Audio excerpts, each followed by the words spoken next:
Hello student, welcome back to our channel. I am Dr. Priyanka and today we will discuss about Ranunculataceae family.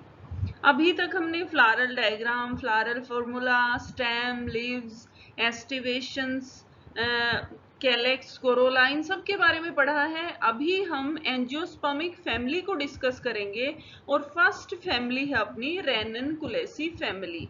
Let's start with a new topic.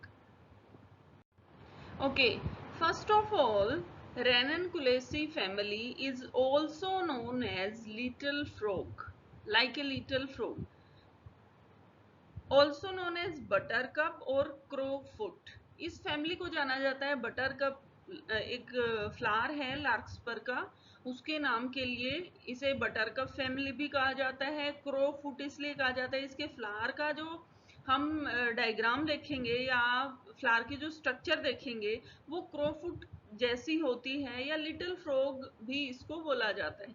The family include 50 genera and 1900 species. इस family के अंदर 50 genre है और 1900 species इसके अंदर include है। India में 20 genre and 163 species इस फैमिली की हैं। Member of this family are distributed in tropical, subtropical region of the world. वैसे ये cosmopolitan है, हर जगह पे इस फैमिली के प्लांट मिलते हैं। Member of this family are terrestrial and some are aquatic. Mostly जो प्लांट है इसमें हम terrestrial देखेंगे, जो हम डिटेल स्टडी करेंगे। बाकी कुछ एक प्लांट ऐसे हैं जो एक्वेटिक हैबिटेट रखते हैं। Most of them are poisonous property, hence used in medicine. इसका जो इकोनॉमिक इंपोर्टेंस है इस फैमिली का वो मेडिसिनल यूज में ही है। पॉइजनस होते हैं मोस्टली प्लांट, वैसे एडिबल नहीं है एनिमल्स के लिए, बट मेडिसिन में ये प्लांट जो है वो यूज करे जाते हैं। कॉमन प्लांट इसके हैं रेननकुलस जिसे बटरकप कहा जाता है, डेल्फिनियम, एनिमोन, एकोनीटम्स और मोंकहुड एक्सेट्रा। तो इस डायग्राम में हम इसके वेजिटेटिव और रिप्रोडक्टिव दोनों कैरेक्टर देख सकते हैं। एक प्लांट दे रखा है, इसका एग्जाम्पल है रेननकुलेसी फैमिली का। उसके बाद फ्लावर की स्ट्रक्चर दे रखी है, स्टेमन की स्ट्रक्चर, या फिर इसमें ओवरी की स्ट्रक्चर या फ्लारल फार्मूला दिया हुआ है। तो अभी हम इनको डिटेल में करेंगे कि कैसे इसका मॉर्फोलॉजिकल और रिप्रोडक्टिव कैरेक्टर शो करती है। तो फैमिली का डिस्क्रिप्शन स्टार्ट करने से पहले हम देख लेते हैं कि इस फैमिली के अंदर जो मोस्ट पॉपुलर जेनरा हैं वो कौन कौन से हैं। सबसे पहले है रेननकुलस जिसकी 600 स्पीसीज देखी जाती हैं। डिल्फिनियम सेकंड नंबर पे है, थैलिक्ट्रम थर्ड नंबर पे, क्लेमेटेस फोर्थ नंबर पे है, एकोनीटम फिफ्थ नंबर पे है। तो ये डिस्ट्रीब्यूशन है कि कितनी स्पीसीज कौन से जेनरा की हैं। तो मोस्ट पॉपुलर जेनरा जो है वो बटरकप का है, रेननकुलस जेनरा जो है वो सबसे ज्यादा फेमस है। तो इस स्लाइड में कुछ डायग्राम हैं जिसमें हमें डिफरेंट फ्लावर दिख रहे हैं, एकोनीटम दिख रहा है, लार्कस्पर दिख रहे हैं। तो ये जो हैं इस फैमिली के स्पीसीज हैं जो कि हमें देखने को मिलती है। ओके, इस फैमिली के डायग्नोस्टिक फीचर देखते हैं। First is plant generally herbs. Mostly जो प्लांट हैं वो हर्बिसियस हैं, but few plants are in the form of shrub और वेरी रेयरली इन ट्रीज। तो तीनों मिलते हैं हर्ब, शर्ब और ट्री की फॉर्म में। Stem soft to woody, stem जो है इनकी सॉफ्ट पाई जाती हैं। Leaves are compound, flower are bisexual mean actinomorphic. Both the sex organ can be present in this flower, rarely zygomorphic. और इसमें कैसे मिलते हैं? जाइगोमॉर्फिक जो है वो रेयरली है, जैसे डेल्फिनियम है। पेटल्स फ्यूज्ड और फॉर्म स्पर। जो लार्क स्पर फ्लावर जो है इसका मोस्ट पॉपुलर, उसमें क्या करती है, पेटल फ्यूज होती हैं और एक स्पर लाइक फॉर्मेशन, एक टेल लाइक फॉर्मेशन करती हैं। Sepals are petaloids. It means sepals are fused with petals. So कौन सी टर्म यूज करेंगे इसके लिए? They are present in parent positions और they are do not differentiate into sepals and petal. Stamen are numerous, stamen जो present है male reproductive organ है इसका, stamen numerous, free form और स्पाइरली अरेंज्ड। गाइनोसियम जो है polycarpellary, it mean more than one carpel present in this flower. तो monocarpellary नहीं है इसमें, मोस्टली जो है पॉलीकार्पिलरी है, जिसमें कार्पल जो है दो या दो से ज्यादा मिलेंगी। Apocarpous mean there are two terms, apocarpous and syncarpous. Apocarpous means carpels are not jointed with each other. Syncarpus means when the carpels are jointed with each other. Ovary की जो पोजीशन है वो सुपीरियर है इसमें। Fruit, berry और capsule दोनों type के मिलते हैं, फ्लैसी भी मिलते हैं, ड्राई भी मिलते हैं। एम्ब्रियो इज वेरी माइन्यूट, ये इंपॉर्टेंट पॉइंट है इसमें, एम्ब्रियो माइन्यूट फॉर्म के अंदर प्रेजेंट है। सीड आर एंडोस्पर्मिक, तो ये इसके डायग्नोस्टिक फीचर हैं। ओके, अब इसका डिस्क्रिप्शन देख लेते हैं। First is there habit. Mostly of these plants are annual, but some are perennial herb. Some are shrub, woody, climber और rarely tree. तो सब फॉर्म के अंदर मिलते हैं ये, क्योंकि हर्बिशियस फॉर्म है तो क्लाइंबर भी मिलते हैं, शर्बी फॉर्म में भी मिलते हैं। And if the small wood formation is formed then they are in the form of trees. Root दोनों टाइप की हो सकती है, टैप रूट और adventitious root. Some time tuberous और स्टोर रूट, जैसे एकोनिटम के अंदर ट्यूबरस और स्टोर रूट जो है वो प्रेजेंट होंगी। Stem mostly herbaceous, aerial, annual, climbing, for example in Clematis and woody in Paeonia. तो ये जो है सभी टाइप की मिलती है, चाहे वुडी है, हर्बिशियस है, एरियल या एनुअल। लीफ जो मिलेंगे इसमें रेडिकल और कुलाइन। इसमें रेडिकल लीफ कौन से होंगे? Mostly leaves are originate from radical part, but the radical part is look like a root like structure. ऐसा लगता है जैसे ये रूट से ही अराइज हुए हों। तो इस फॉर्म के अंदर जो लीफ प्रेजेंट है उसे हम कहेंगे रेडिकल। एक्सटिपुलेटेड, पिटियोलेट्स, पिटियोल प्रेजेंट होगी। सिंपल, पाल्मेटली कंपाउंड, यूनिकोस्टेट और मल्टीकोस्टेट वेनेशंस। यूनिकोस्टेट का मतलब अगर सिंगल मिडरिब प्रेजेंट है, यूनिकोस्टेट का मतलब, मल्टीकोस्टेट का मतलब क्या हो जाएगा?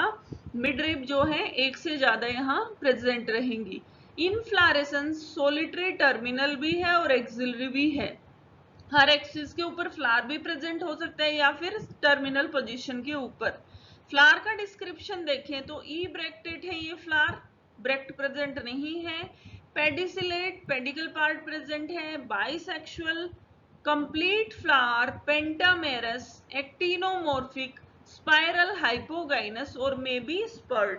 तो कुछ फ्लावर ऐसे हैं जिसमें स्पर फॉर्मेशन होती है, ई ब्रैक्टेड होते हैं। पेडिसिलेट, पेडिकल पार्ट प्रेजेंट होता है इसके अंदर। बायसेक्सुअल, दोनों सेक्स ऑर्गन इसके अंदर प्रेजेंट रहते हैं, मेल और फीमेल। कंप्लीट रहता है, पूरे जितने वॉल हैं सेपल का, पेटल का, वो प्रेजेंट रहते हैं, but mostly in perianth position, perianth condition in which sepal and petals are not differentiated. Pentamerous है, 5 सेपल 5 पेटल प्रेजेंट रहेंगी। एक्टिनोमॉर्फिक सिमेट्री प्रेजेंट रहेगी इनके अंदर। स्पाइरल, हाइपोगाइनस और मे बी स्पर्ड जो है फ्लावर इसमें प्रेजेंट रहेंगी। पेरिंथ जो है मे बी प्रेजेंट और मे बी अब्सेंट। कैलेक्स है तो हमने बताया पेंटामेरस है। सेपल 5 है इसके अंदर। Polysepalous means all sepals are free in form. Imbricate मिलेंगी इसमें कि कोई सेपल का डेफिनेट पैटर्न नहीं है, प्लस इंफीरियर, इंफीरियर सेपल मिलते हैं क्योंकि इसमें ओवरी सुपीरियर है तो सेपल्स की पोजीशन होगी वो बिलो द ओवरी ही होगी। कोरोला है, पेटल्स 5 और मोर, polypetalous, imbricate, nectaries of various form are present at the base, inferior। Sepal के जैसे ही है, inferior पोजीशन पे प्रेजेंट है, प्लस इसके अंदर क्या है, नेक्ट्रीज प्रेजेंट होंगी बेसल पार्ट के ऊपर। इम्ब्रिकेट है, कोई जो पेटल है उनका अरेंजमेंट कोई फिक्स नहीं है, प्लस पॉलीपेटलस है, फ्री फॉर्म के अंदर है। पेटल 5 इन फॉर्म मिलेंगी। Okay, let's start with androecium. तो डायग्राम फर्स्ट में देख रहे हो, इसके अंदर एक फ्लावर प्रेजेंट है, जिसके अंदर स्टेमन्स प्रेजेंट हैं, जिसके अंदर पेटल्स हैं, प्लस इसके अंदर गाइनोसियम ओवरी पार्ट जो है, सेकंड जो डायग्राम है इसके अंदर दिख रही है, इसका गाइनोसियम, इसकी कार्पल दिख रही है। तो एंड्रोसियम का क्या पोजीशन रहेगा, क्या फीचर है इसका? एंड स्टेमन्स आर इनडेफिनेट, मतलब कोई नंबर है वो फिक्स नहीं है, इनडेफिनेट जो स्टेमन है वो प्रेजेंट रहेंगे।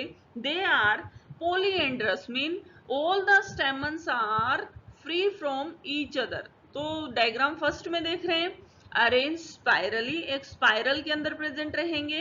एंथर एडिनेट, एंथर एडिनेट का मतलब क्या होता है? If the anther are originate from different location but at last they are fused with each other। बायथिकस, दो थीका उसके अंदर प्रेजेंट रहेंगे। एक्सट्रोज और इंफीरियर, एक्सट्रोज का मतलब पेरिफ्री की तरफ उनकी पोजीशन रहेगी, इंफीरियर का मतलब बिलो द ओवरी है उनकी पोजीशन। नेक्स्ट जो सेकंड डायग्राम है, इसके अंदर देखो गाइनोसियम के बारे में देख रहे हैं। पॉलीकार्पिलेरी मीन्स बहुत सारी कार्पल यहां पे प्रेजेंट रहेंगी। Apocarpous, carpel are not jointed with each other, they are free in form, ovary is superior. Unilocular, एक ही लोक्यूल सेंटर के अंदर प्रेजेंट रहेगा बट मार्जिनल प्लेसेंटा, जैसे हमने देखा था अपने प्रीवियस वीडियो के अंदर, हमने डिफरेंट टाइप के प्लेसेंटास देखे थे। तो इसके अंदर मार्जिनल है, स्टाइल शॉर्ट रहेगी, लॉन्ग भी हो सकती है, और हेरी, जैसे डायग्राम 2 में दिख रहा है, हेरी स्टाइल यहाँ पे प्रेजेंट है। फ्रूट आर एग्रीगेटेड, बेरी और कैप्सूल, तो फ्लैसी और ड्राई दोनों फ्रूट इसके अंदर प्रेजेंट मिलेंगे। ऑयली एंडोस्पर्म प्लस एम्ब्रियो जो होगी इसकी वो minute. In this diagram we can see there is a floral formula and the floral diagram of Ranunculus family। तो floral formula क्या है इसका? First is actinomorphic flower. अब इस फ्लावर को किसी भी एंगल से काटा जाए तो वो क्या होगा? इक्वल पार्ट्स के अंदर डिवाइड हो जाएगा। Then bisexual, both the sex organ are present, male and female are present. Sepals are 5, लेकिन कोई ब्रैकेट नहीं लगी, इसका मतलब किस फॉर्म के अंदर है? फ्री फॉर्म के अंदर। पेटल्स ऑल्सो 5, पेटल्स भी कितनी प्रेजेंट होंगी? 5, और किस फॉर्म के अंदर है? फ्री फॉर्म के अंदर। एंड्रोसियम, जो स्टेमन देख रहे हो बीच में जो दिख रहे हैं तुम्हें पोजीशन स्टेमन्स की, ये कितनी है? इनडेफिनेट, इनका कोई डेफिनेट पैटर्न नहीं है, इनकी कोई काउंटिंग नहीं है। और गाइनोसियम भी इनडेफिनेट है, अगर बीच में सेंटर में देखोगे ओवरी हैं, बहुत सारे कार्पल्स जो हैं वो प्रेजेंट हैं। एंड ओवरी इज सुपीरियर, जैसा कि फ्लावर में दिख रहा था, ओवरी की पोजीशन है वो सुपीरियर है। तो ये इसका फ्लारल फॉर्मूला और फ्लारल डायग्राम होगा। इकोनॉमिक इंपॉर्टेंस देख लेते हैं रेननकुलेसी फैमिली की। This family is not particularly significant economically but many are toxic to both human and livestocks. Animal और ह्यूमंस के लिए ये क्या है? पॉइजनस है, हार्मफुल है, बट इसके कुछ मेडिसिनल यूज हैं। Golden seal is much used in herbal medicines. तो ये जो हर्ब्स हैं ये मेडिसिन के लिए यूज करी जाती हैं। सम्स आर पॉपुलर ऑर्नामेंट्स, जैसे कि मोंकहुड है या लार्कस्पर है, ऑर्नामेंटल वैल्यू है इनकी। Columbine is the state of flower of the Colorado. तो ये इसकी क्या है? इकोनॉमिक इंपॉर्टेंस रेननकुलेसी की। तो इस वीडियो में हमने रेननकुलेसी फैमिली का डिस्क्रिप्शन पढ़ा। अब नेक्स्ट वीडियो में इसके एग्जाम्पल का डिस्क्रिप्शन करेंगे हम। Thank you so much for watching my video.